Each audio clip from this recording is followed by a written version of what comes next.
திருச்செந்தூரில் சமீபத்தில் செய்தி படிச்சிங்களா? அங்கே உள்ள யானை பாகனை மிதித்து கொன்னுருச்சு. 2 பாகனை மிதித்து கொன்னுருச்சு. படிச்சிங்களா? பேப்பரில் படிச்சது.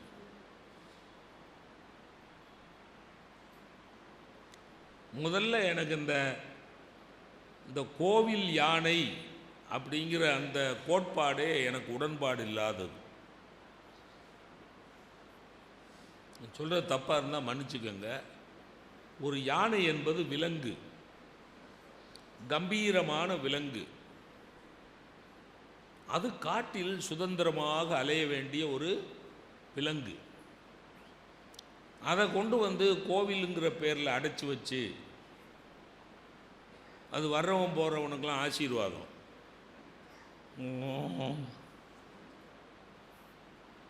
ஒரு 10 ரூபாயை அந்த தும்பிக்கையில் கொடுத்தீங்கன்னா அது அப்படி பயிற்சி கொடுத்துருக்கான், கரெக்டாக தூக்கி மேலே இருக்கவன்கிட்ட கொடுக்குது. எது? யானை. யானைக்கு அது 10 ரூபான்னு தெரியுமா? 10 ரூபாய்க்கு ஒரு வடை வாங்கலாம்னு தெரியுமா? ஒன்றும் தெரியும். ஆனால் கரெக்டாக கொடு. சமீபத்தில் மிருக வைத்தியர்கள் சொல்லுகிறார்கள், யானைக்கு தொற்று நோய் வருதுன்னா அதுக்கு காரணம் யானை தன் தும்பிக்கையை மனிதர்களுடைய தலையில் வைப்பதால் வருகிறதுன்னு எழுதிட்டான். ஏன்னா நம்மால் தலைக்குள்ள அத்தனை பேன் இருக்கு, இல்லைன்னா அத்தனை ஷாம்பு விற்குமா? எத்தனை ஷாம்பு விற்கிது? மிருகத்தை கொண்டு போய் அது தலையில் வச்சு, அது என்ன இருந்தாலும் ஏதாவது ஒரு நேரத்தில் அதுக்கு மதம் பிடிச்சதுன்னா என்ன பண்ணிடுது?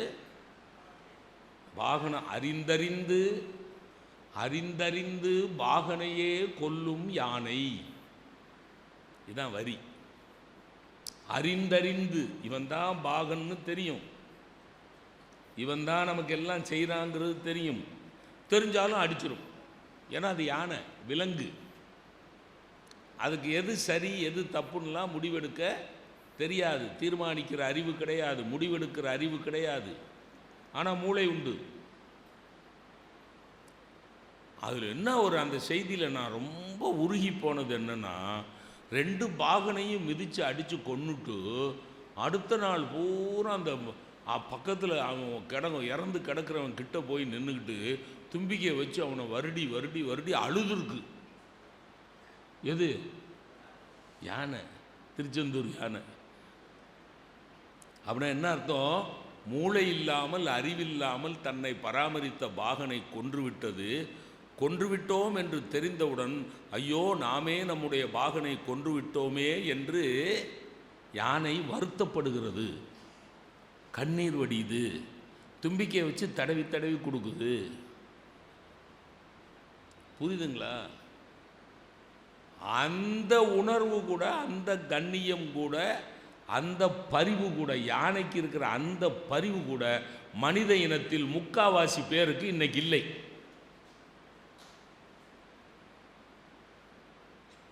எங்கேயோ ஒரு ஆக்சிடென்ட் ஆகி ஒருத்தன் துடிச்சுக்கிட்டு கிடந்தான்னா அதை செல்லில் ஃபோட்டோ எடுக்கிறான் சார், பைத்தியக்கார பயிலுங்க. ஒருத்தன் அடிபட்டு கிடக்கிறான்னா ஆம்புலன்ஸுக்கெல்லாம் ஃபோன் பண்ணணும். இல்லை அவன் காரில் போனான்னா டகார்னு தூக்கி காரில் போட்டு பக்கத்தில் ஒரு ஆஸ்பத்திரியில் கொண்டு போய் சேர்க்கணும். இவன் இறங்கி அவர் ஃபேஸ்புக்கில் போடுவாராம் எதை அவன் துடிச்சுக்கிட்டு இருக்கிறத. ஒரு பொண்ணை அவள் கற்பை கெடுக்க போகிறோம்னு ஒருத்தன் ஃபோனில் ஒரு டிவி சேனலுக்கு ஃபோன் பண்ணால் டிவி சேனல்காரன் உடனே என்ன செய்யணும்? போலீஸ் ஸ்டேஷனுக்குள்ள தகவல் சொல்லணும். அவன் யாருக்கும் தகவல் சொல்லாமல் கேமராவை தூக்கிட்டு அந்த ஸ்பாட்டுக்கு ஓடுறான். எதுக்கு? முதல்ல அந்த செய்தியை சொன்னது இவர் சேனலாக இருக்கணுமா?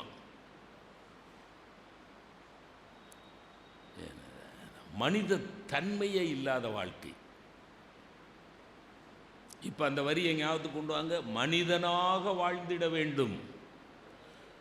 மனுஷனாக வாழ்கிறதுனா மனசை வச்சு வாழ்கிறது.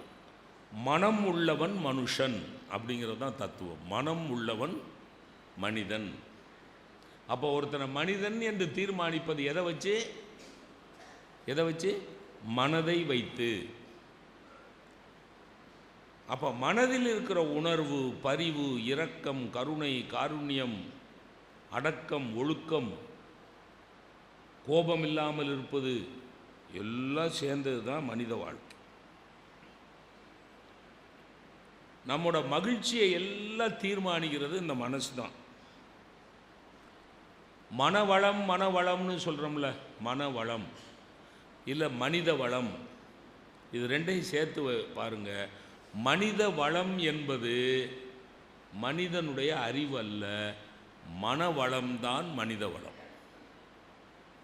மனவளம்தான் மனித வளம். இந்த மனம், அதனால தான் வேதாத்ரி மகரிஷி மனவளக்கலை,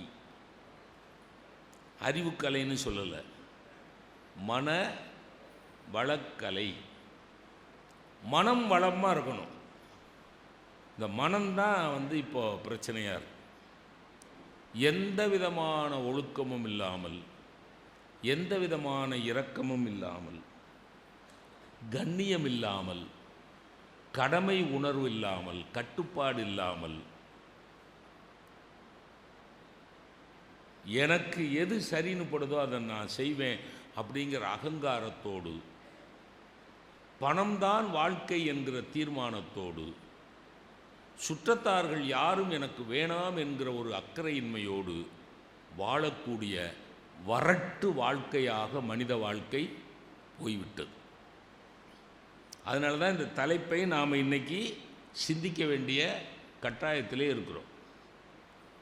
எண்ணம் தான் வாழ்க்கை. ஆங்கிலத்தில் என்ன சொல்வார்கள்? You are what you think. You are what you think. மனம் கொண்டதுதான் மாளிகை, மனம் இருந்தால் மார்க்கம் உண்டு. இருக்கா பழமொழி? மனம் இருந்தால் மார்க்கம் உண்டு. மனம் கொண்டதுதான் மாளிகை. அப்போ நம்முடைய சந்தோஷமோ சங்கடமோ ரெண்டையும் தீர்மானிக்கிறது எது? நம்முடைய மனசு. இதுக்கு ஆட்டிடியூட் அப்படின்னு ஆங்கிலத்தில் சொல்லுவாங்க. ஆட்டிடியூடுனா என்னென்னா ஒரு மனநிலை. இப்போ நான் உங்களுக்கு ஒரு எளிமையான உதாரணம் சொல்கிறேன். நான் இங்கிலீஷ் வாத்தியார். Have you passed in English? முதல்ல இங்கிலீஷில் சொல்லிவிட்டு அப்புறம் தமிழில் சொல். இங்கிலீஷ் பேப்பரில் பாஸ் பண்ணிட்டியா